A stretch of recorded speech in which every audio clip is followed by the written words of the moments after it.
The views expressed on the following program do not necessarily reflect the views of Money Radio staff, management, or advertisers and do not represent an offer to buy or sell any securities. Some interviews heard on this program may be sponsored by the participants.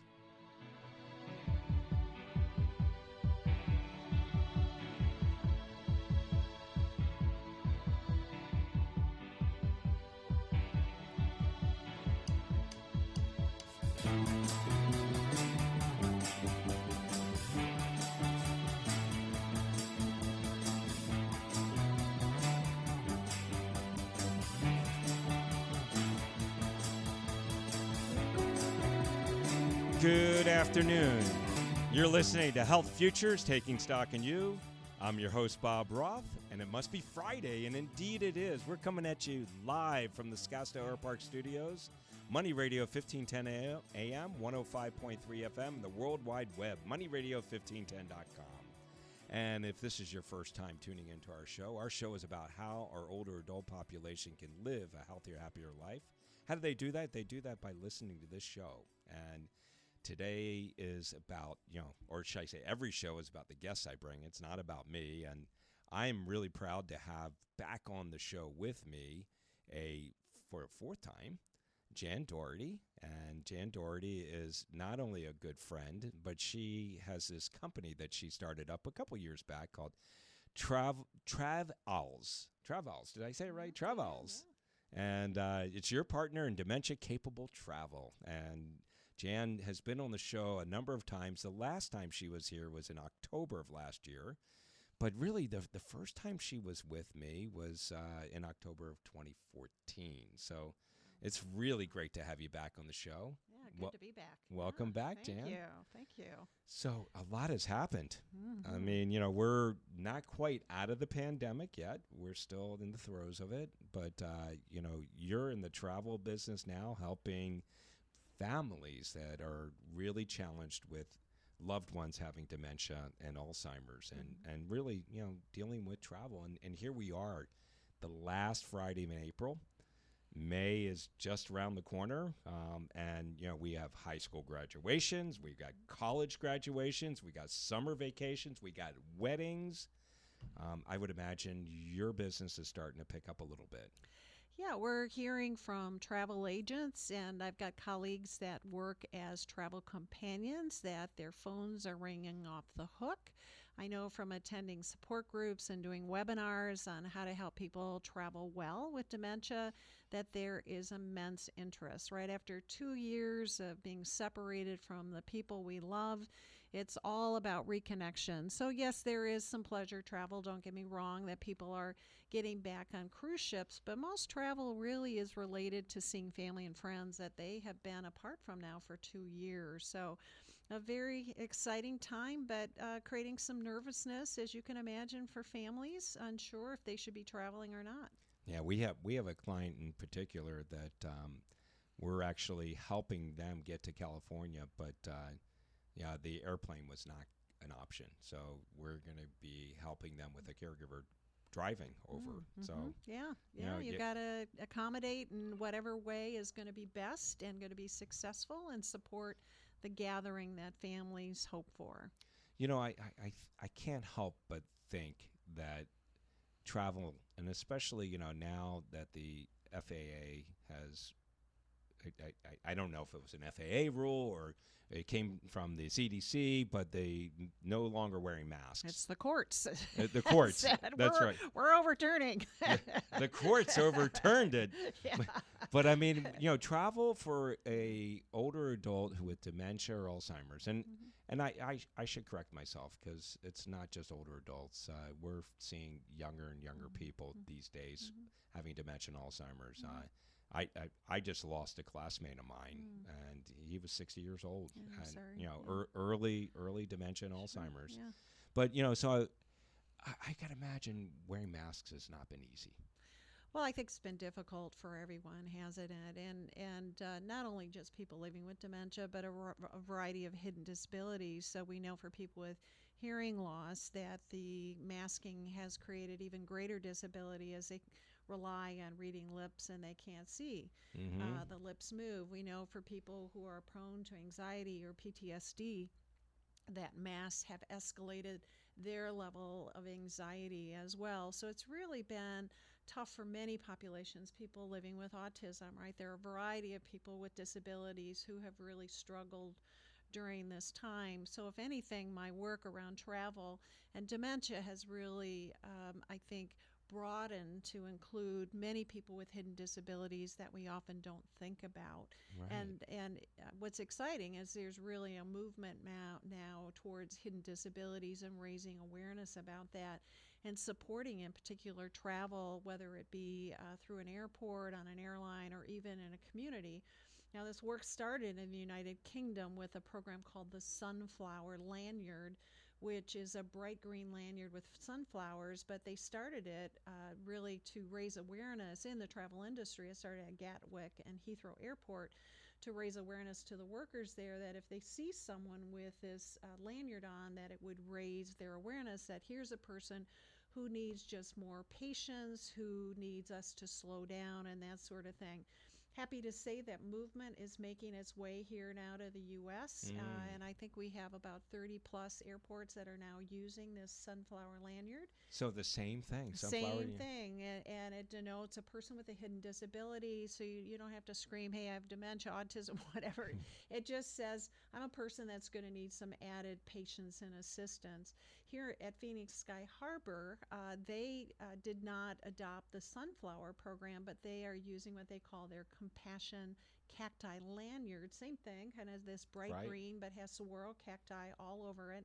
And they've been educating TSA and airport employees that when they see a customer, a traveler coming through the airport with this lanyard, that in fact this denotes here's someone that's going to need some added assistance, largely a lot of patience and greater time. So I think that, there's always a silver lining in the midst of turbulent times, and I see this as one that hopefully we're getting greater awareness of many people who have brain disorders of some sort, right, or mental health issues that aren't readily seen. And isn't this nice that we can have a more compassionate, dignified way to identify these individuals without calling them out, being rude, but being supportive? So for our listeners, we were talking about a lot of travel happening starting now because of the graduations and summer vacations and everything like that. If somebody's listening and they have a loved one that has dementia or Alzheimer's, how do they get that cacti lanyard or the sunflower lanyard? So glad you asked. Yeah. So the best is to go to the Phoenix Sky Harbor website.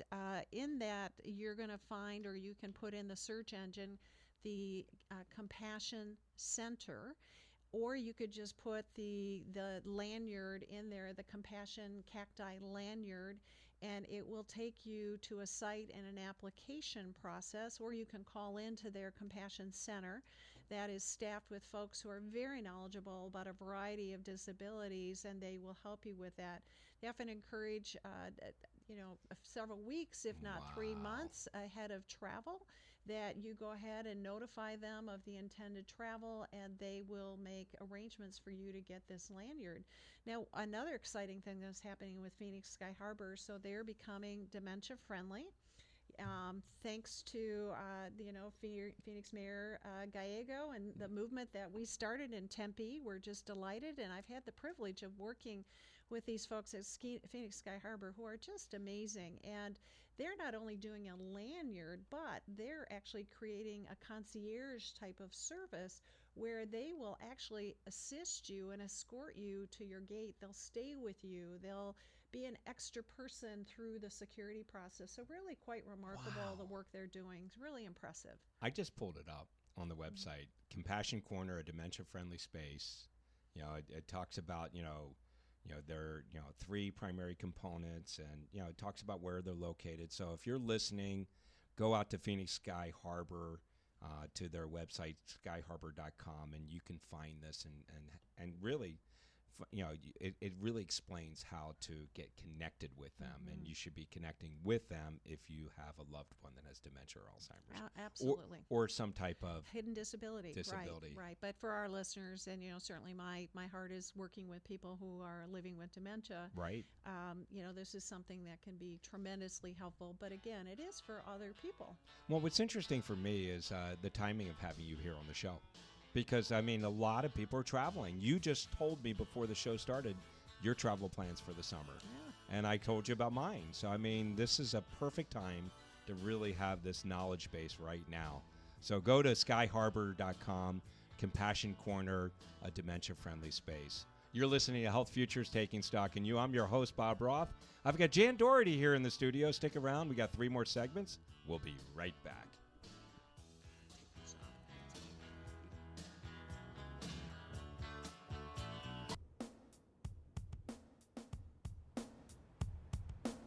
Now back to Health Futures, taking stock in you. If you have questions about your own or your loved one's future health care, call 602-264-8009. Now, here's your host, Cypress Home Care Solutions, Bob Roth. Welcome back.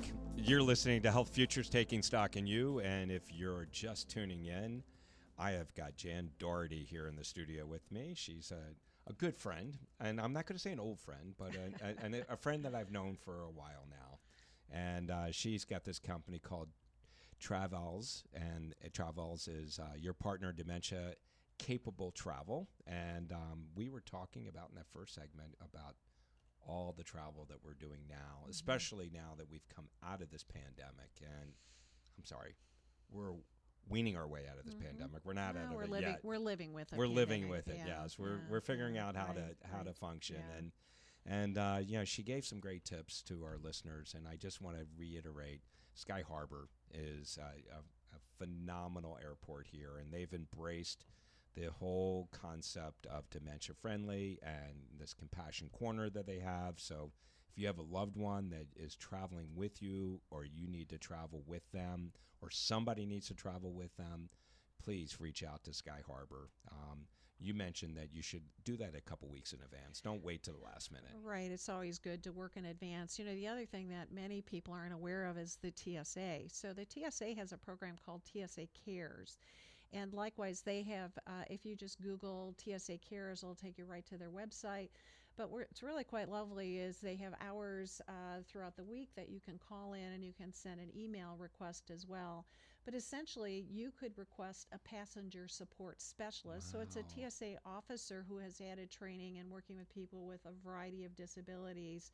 And depending on the airport and the staffing, because as we know, every organization is struggling, including TSA, having enough officers.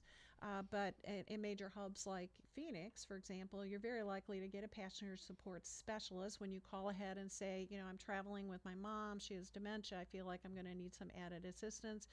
They can greet you at the ticket counter as you're checking in for the airline and companion you and your mom through, or they could meet you at the TSA line and again be that added support to just kind of help keep that situation as calm and comfortable as possible. Now, it doesn't ever take you out of the security process, but Right. It does help facilitate it. Again, if you don't make those plans in advance, if you will, they often say call 72 hours in advance. You can simply present yourself as you're checking in and presenting your ID and ticket and say, I'm traveling with my mom. She's got some memory issues. I'm going to need some added time, and I cannot be separated from her. So it's very important that families understand that you have the right to stay with your person at all times going through the TSA process. So you will have to advocate, be nice. Nasty is not helpful No, these it's days. not. So be polite, but be assertive and say, no, I must stay with my loved one. They are struggling with dementia. I will assist you with how to communicate with them. Because remember, they've got a lot of things that they need to do. So, and if for some reason they would insist, no, you can't wait, you make sure you're in front of your person, not behind them, because the last thing you need to do is have your loved one take off and leave you at TSA. So, just know that there's this program, TSA Cares. Very few people know about it. It can be kind of hit and miss. I'll just be honest with the feedback I get, but I think it's often more hit than it is miss. So again, some added tips, because we know airports are often the most stressful place for people to have to make their way, and 80% of travel is on an airplane. It is indeed, and if you do choose to go and not prepare in advance, and you are making this declaration the day of travel, you want to give yourself more time when you get to the airport. Don't cut it really close, because you're not going to probably make your flight. Right, So. and if you're stressed, remember, you're going to mirror what your loved one sees. Mm-hmm. So their stress level is going to go even higher, and you're going to start circling the drain almost immediately, and you haven't even left the ground yet. Right. So important. In fact, I wrote a book, and Bob knows I was going to about get to that. Yeah. Travel Well with Dementia. And I was reflecting, actually, I was here March of 2020 to talk about that book. That's right. Little did we know, in fact, that President Trump had just announced that we were closing our borders to Europe.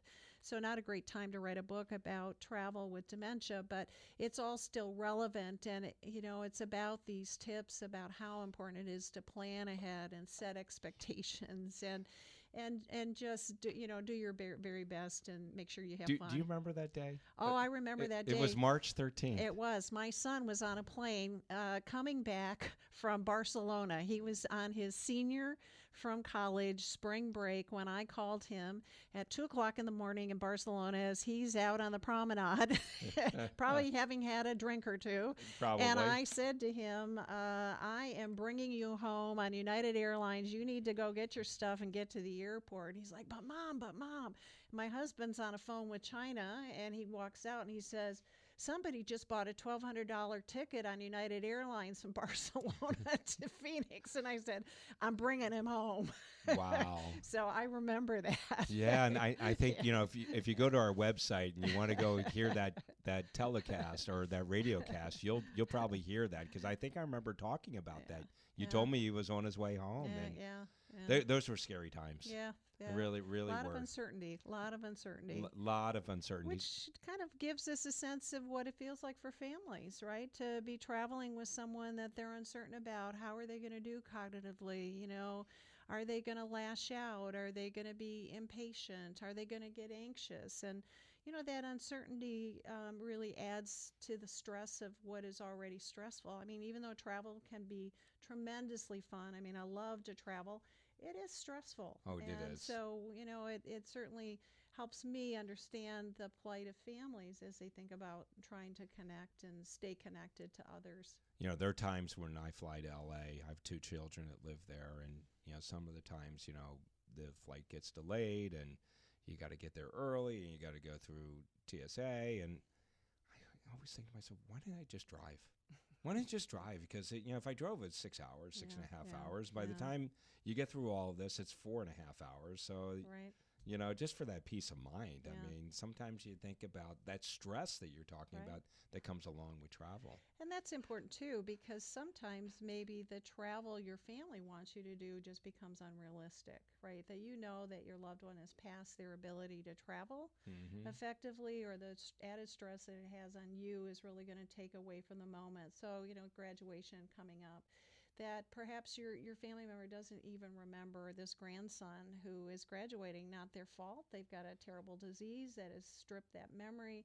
But you need to be there and you need to be present. So communicating ahead of time, the family, look, I'm leaving Dad home. I've found a caregiver to come in, or he's going to go to an assisted living community for a long weekend for why I'm making this trip back, because otherwise I won't enjoy being present, right? So that communication is huge, because unless you're living it, and in the last couple of years, let's face it, adult children haven't been visiting their older adult parents either, right? For fear of wanting to bring a virus that could be lethal, and so they might not have seen these changes, and they don't quite get it over the phone. And so many spouses tend to hide the losses, unfortunately, from their adult children, which isn't helpful, because in the end, the kids are unaware and unprepared, right? So good travel and good visits is all about preparation, right? And the more we prepare and the more we set up expectations and create a backup plan, right, which we all should do because you never know how the weather's going to be or what happens if, you're not feeling well or whatever that might be. It's always good to have a backup plan and manage your expectation on what is good. And I'm so glad you brought this up because, the fact is some people can't travel. And we need to realize that because if you're going to push someone to travel, it's going to possibly be just a bad event all the way around. Right. And, truthfully, for all of us, there will come a point where we can no longer travel. Right. But people travel to see us. Right. And so the same principles, right, apply in those situations is what do we help our family know or friends know before they come to see us? Same thing, so that we can make it a pleasant event for everyone involved. So I want to give a plug for Travels. So it's travalz.com. Or is there a phone number that people can reach you at? It's through my cell phone, 480-227-6150. And actually, there's a dash, if I could just correct that. It's trav-alz.com. trav-alz.com.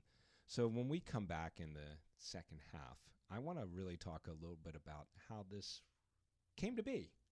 What's the genesis of Travels? And I also want to talk a little bit about your background because I learned something about you the other day that I did not know, and I can share it here before we end our first half. And that is, I have a daughter who is a speech pathologist, and she is over at Rancho Los Amigos. And I was bringing that up to you, and you're like, "That's where I started."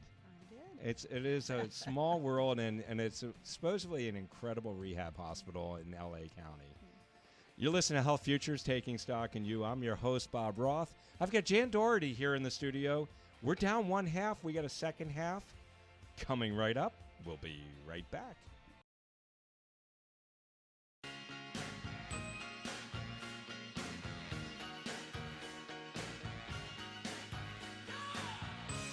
Now back to Health Futures, taking stock in you. If you have questions about your own or your loved one's future health care, call 602-264-8009.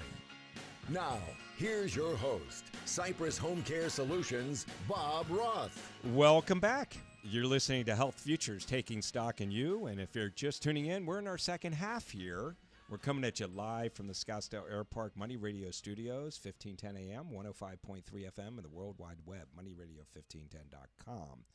I have Jan Dougherty here in the studio with me. She's the president of Travels, trav-alz.com, if you want to check them out. Her tagline is your partner in dementia-capable travel. And if you missed our first half, we talked a lot about travel. And we talked about it being summertime, and we talked about Sky Harbor. So please go up to our website if you missed that first half and go to cypresshomecare.com. Click on the media button. Third button down is radio show. You can catch that show and many more. So when we ended our first half, I said to Jan, I said, so Travels, how did that come to be? And I really want to hear the genesis of it. But I think it's really more important because I did slip in the fact that, you started your career at the same place my daughter, who is a speech pathologist over at Rancho Los Amigos. So for our listeners, if you wouldn't mind, you're an experienced, not old person. You're an experienced person, but I really would like our listeners to know about your background and how the genesis of Travels came to be. Yeah, so, so just to backtrack, as a seasoned nurse, as I graduated from my nursing program with a bachelor's degree back in the day, a movie had come out about a woman who was spinal injured, and I was really touched by that, and I'd done a clinical rotation at the Chicago Rehab Institute and was really impressed with the work of rehabilitation, nursing, and therapies to help people with new disabilities or older disabilities. And so I found myself really drawn to that because it's a life-changing situation. And so I moved from the Midwest and took a job at Rancho Los Amigos Hospital, which is a very famed rehab center, particularly for spinal injury. So my first job was working with spinal injury, largely young men and some young women. Wow. And you see how profoundly that changes life forever. And in fact, thinking about that, I remember taking a young woman. She was 19 years old on my day off. She was spinal injured at the age of 15, and anyways, I won't go into her story, but she essentially had been forgotten by her family and her friends and was kind of living in this rehab hospital. This is long before we kicked people out of the hospital. Right. And she loved the beach, so I took her to the beach one day, and here I was, a rehab nurse, and I knew how to transfer, but I didn't have the right equipment, and we made it work. But just a little glimpse, little what I know, that some 40 years later, I would come and think about writing a book on travel. And I had the wonderful opportunity of working with the Banner Alzheimer's Institute and establishing their family and community services programs. And in that role, we had the unique opportunity to meet with people after a new diagnosis of Alzheimer's disease, Lewy body dementia, whatever it might be. And one of the first things we would explore is what's important to you now, right? What is it that you desire to do? Because our goal was to help them to live life to their fullest. Travel routinely popped up that maybe it was a bucket list trip I'd always dreamed about, or I want to stay connected to family or friends, or this event coming up. And so it was a common theme that cycled its way through. And my colleague then, Dr. Jerry Richards Hall, who's now been retired for some time, had written a wonderful pamphlet on travel. And when we were fortunate to counsel families about how to travel or how to facilitate visits when families came here, generally it went well. But if they didn't talk to us, if they didn't prepare, it was almost 100% disastrous. And bad feelings happened, especially amongst family members, and travel stopped way before it should have. And so as I saw that, and being a person who really loves to travel myself, and really looking to the future of baby boomers being on deck to develop Alzheimer's disease, right, until we find some prevention strategies that work, and hopefully we're getting closer, but we're not there yet. No. Some 12, 14 million Americans will develop Alzheimer's disease, 50 million Americans worldwide. And they're like me. They want to stay connected with people they love or explore. And I thought there was no comprehensive book out about how do you advise people to travel. What is it they need to know? Right. And so as I left Banner, I was kind of winding down my career a bit and not wanting to work quite as much. That was my inspiration, was how do I write a book for these individuals living with early stage disease or their family members that would help them find a greater likelihood of success in travel. So it was really about that. And not long ago, Bob, I was at Target in the checkout line, and a woman behind me says, and we have our masks on, which is what surprised me. She said, "Are you Jan Dougherty?" And I said, "Yes, I am." And Wow. And she said, "You worked at Banner." I said, "Yes, I did." She goes, "Well, I think you worked with my husband and me." So she dropped her mask, and I said, "Yes, you look familiar." And she told me her name. And she said, "I have to tell you, I bought your book, and it was really helpful. I just got back from Hawaii with my husband. Oh, I love it. And I did much of what you said." And she said, "It really helped." She said, "Now, he doesn't remember the trip," which I wouldn't have expected perhaps that he did. But she said, I said, "Did he have a good time?" She said, "We had a wonderful time." And I said, "Then you found success." And right there, it was like winning the lottery, Bob. I thought, I couldn't have had any better payment than someone. That was my goal. If one caregiver can find success through this book, it was worth the pains of sitting and writing something. So I couldn't have been more delighted that she found it help, and she had a final trip to Hawaii with her husband. And to your point, I mean, we're not, or you are not expecting for the dementia patient or individual that is suffering from dementia or Alzheimer's to really remember it. You wanted to make sure that it was a pleasant experience and that they had fun, right? And made great memories. Right. Yeah, it's about living in the moment, because we all rapidly forget our vacations, unfortunately, as time goes on and we get back into life. But we can have glimpses back and remember them less likely. But, early on, yes, they can. And, thank goodness for places like Shutterfly that allows us to make these wonderful photo books. Right. I've had many families who have used that, and the person is able to remember those moments longer. And that's really what life is, a series of lovely moments, hopefully, that we all get to reflect back on and say it was good enough. Exactly. Yeah. Well, you mentioned earlier, and I think it was in our second segment when you were doing your fellowship, you did some travel, and you went to England, Scotland. Scotland, Yeah, England, yeah. Holland. I think you went. You told me all these places that you'd Mhm. went to, and certainly the genesis of Travels came up with that. But you also were very instrumental, if I'm not mistaken, in our dementia friendly movement, and you saw a lot of that Yeah. over there. And Mhm. I know you and I talked offline here, talked a little bit about Tempe, and I want you to tell our Yeah. listeners Tempe was one of the first 5, I believe, We were. Yeah, and we were. it is booming. And I would love for you to share with our listeners about dementia friendly. So first, I want to acknowledge the Virginia Piper Trust, who provides these fellowship experience for nonprofit leaders. And through Banner, I had this opportunity to be supported by them to have 6 weeks to really explore new ways of providing dementia care. And I was particularly taken by the United Kingdom in that they don't put their money in pharma, they put their money in care. And they were the first ones kind of crafting this idea of dementia-friendly communities. So that's why I was drawn to go over there and look at how is it that communities respond. Came back, and being a Tempe resident and knowing the Mitchell family had, Mayor Mark Mitchell at the time was more than delighted to use his post, if you will, to influence how other families and communities could respond. And so he was contacted through the White House Conference on Aging and asked, would Tempe become one of the first dementia-friendly communities? So through this partnership, Banner supporting me and the work and a lot of the grant money that came from the Piper Trust really launched dementia-friendly communities and then subsequently Dementia Friends. So really wonderful Wow. opportunity of synergy and friendships and collaboration to make these things happen. Well, you hear the music. I want to, when we start our 4th segment, I want to just finish up about dementia friendly and where things are at. Sure. And for our listeners that don't know this, the mayor, Mark Mitchell, had a personal connection. It was his mom who had dementia, and that was one of the drivers, I'm sure. It was, yeah.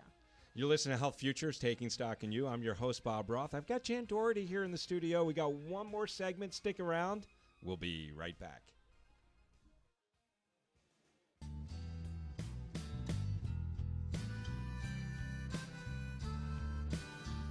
Now back to Health Futures, taking stock in you. If you have questions about your own or your loved one's future health care, call 602-264-8009. Now, here's your host, Cypress Home Care Solutions, Bob Roth. Welcome back. You're listening to Health Futures, Taking Stock in You. I'm your host, Bob Roth, and if you're just tuning in, we're in our 4th segment. I am pleased to let you know I've got Jan Dougherty here in the studio with me.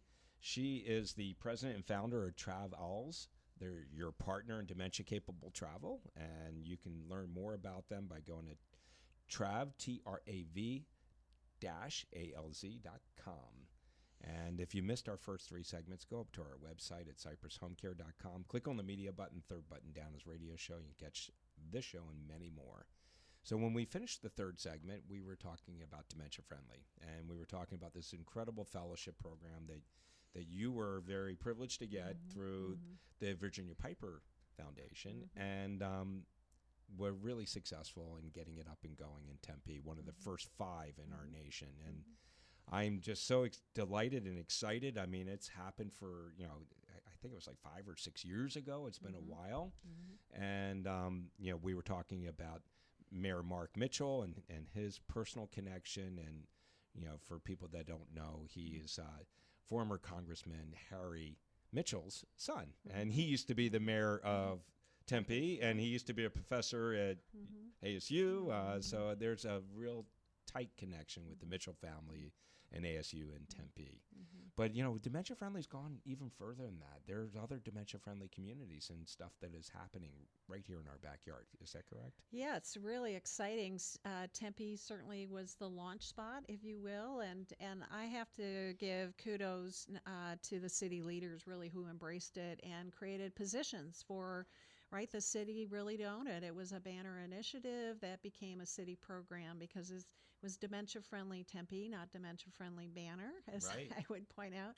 And it really is community volunteer stakeholders that are keeping it together today. And we're going strong still with monthly lectures. And through the pandemic, the support groups went virtual, and we reached out with engagement opportunities for people living with dementia. So we're coming out now where we're joining together in person, which is lovely. But in the meantime, Mesa, Scottsdale, Phoenix, Glendale, Avondale, the Pima County have all become dementia friendly. And this program we call Dementia Friends, which is an hour-long information session where community members learn what dementia looks like and then how they can respond as a friend. Now we have over 8,000 dementia friends in this state, which is really, really wonderful. So, it's a grassroots movement where people who are committed to this cause and really want to see their communities respond in a different way are joining in. And so, we couldn't be more thrilled in Tempe, and just personally, seeing what this fellowship really allowed our state to now enjoy is really quite wonderful. Amazing. So Memory Cafe is a big part of that, right? It I is, know yeah. Tempe kicked that off, and one of my former employees who is no longer with me, Katie, she was part of that. I know that, and she's working for the Alzheimer's Association. But would love for you to share a little bit about the whole concept of a Memory Cafe. Yeah, so the memory cafes really grow out of how do we create a safe place for people to come and join together over a cup of coffee, right? That the focus isn't about your chronic condition. Rather, the focus is about creating friendships. And so, we started ours at the Tempe Public Library. It still meets there today. And, the couples come in together, and they'll join over coffee with others where they get acquainted, and then we break into two different groups. One is for care partners, and it's really more of a psychosocial educational program, if you will, where problem-solving, learning, friendships are born, and an engagement program for people living with dementia. And what we've seen happen is, one, an explosion of these memory cafes everywhere, which is really wonderful. And they all have a little different flavor, as they should. It really should be about the people you serve. But I think for me, the most heartening part of it is seeing these friendships that are created, because when you're living with dementia, it does create a different world in which most people just don't get it. And so to be with others who get it, who are living a similar experiences, creates new friendships. And, I kind of liken it to when we have children. It's funny how we find ourselves in new friendships, right, with others who have children or children with disabilities, how we find ourselves with other parents who have a child with a like disability. And you no longer live with a disability, you're living with children, and you normalize. And that's what these memory cafes do. They bring people living with dementia and their care partners together. I love it. And the focus is about living. It's about friendships. It's about community. And that's, to me, what is just so exciting and dynamic about these memory cafes and these dementia-friendly communities are the friendships that are created. And we were well on our way before the pandemic happened. So I'd love to learn or hear, how have we as a community been able to keep these going, even, when we can't be in person. And it's so important to, as you shared, to be with others that are going through the same type of things, and, the connections that they have, and being more social. How's that been for the last couple of years? Yeah, it's definitely been rough, but I do think organizations have worked together in unparalleled ways that we haven't seen in the past, in terms of really promoting each other's programs and opportunities for engagement, even though they were virtual. It's a mixed bag. For many, it opened the door to programs they would have never been able to attend because of work or because they just couldn't leave their loved one. And for others, maybe it was a little technologically challenging and didn't work so well. But overall, I think people have muddled through. They've found their way, and I think we'll continue to see a virtual platform moving forward, which I think is very exciting because we're also including people from rural areas perhaps who couldn't have attended. So I think we've seen kind of an explosion. We've learned a lot. Older adults are very techno-savvy, even though we think often they're not. Again, with the help of a younger person often, or a person on the other end of the phone or the computer, have helped a lot of people become much more Zoom capable as well, and those sorts of things. But we're back to doing things in person, right? Yeah, we're seeing that most programs are now opening up and Good. having in-person opportunities, and people are loving it. So when we came back in Tempe, I was there the very first week, and the biggest hugs were happening, with masks on and everything. But there was just such delight. And my response to our caregivers is, you've made it. You have made it through 2 very difficult years, and some of the partners had been lost, to death, not necessarily due to COVID, just Right. to their disease. Many were on hospice, but this need to be together and So to important. still continue to share your story and your experience is just incredibly powerful. So we have about 30 seconds, maybe 40. What lasting thoughts, what questions haven't I asked that you would like to leave with our listeners? I guess I would like to leave people with a sense that staying connected to the people you love is imperative. And it's imperative for you and even for your loved one, right to the end. And so don't give up. Seek advice, seek support, seek transparency, but seek to stay connected, because that's really what life is about. So true. So I understand that you're doing a little babysitting tonight. I am. I got a date with a little 3.5-month-old boy. I'm so excited for you. My time, I know, is right around the corner, but how wonderful it is, I'm sure. Yeah. Well, enjoy the weekend. Thank you for donning our studio and Yeah. being here again for the 4th time. Make it a great day. Have a great weekend. We'll be back next Friday.